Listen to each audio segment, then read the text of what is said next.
There's no better feeling for first lesson beginners than to have the achievement of catching in strange places.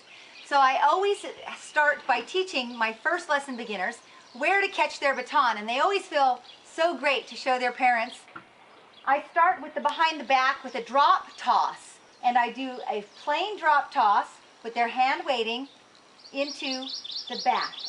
And now they're already successful doing back catches. When you introduce different catches on the first lesson, they realize that there are places to catch their baton rather than in the regular hand, and everybody can do this.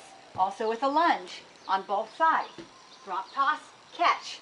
This is why I was so successful in my career of catching in every different place. I never had a fear of it because on my very first lesson, I learned how to do all of these neat catches that I was very proud of. You can even try the backhand.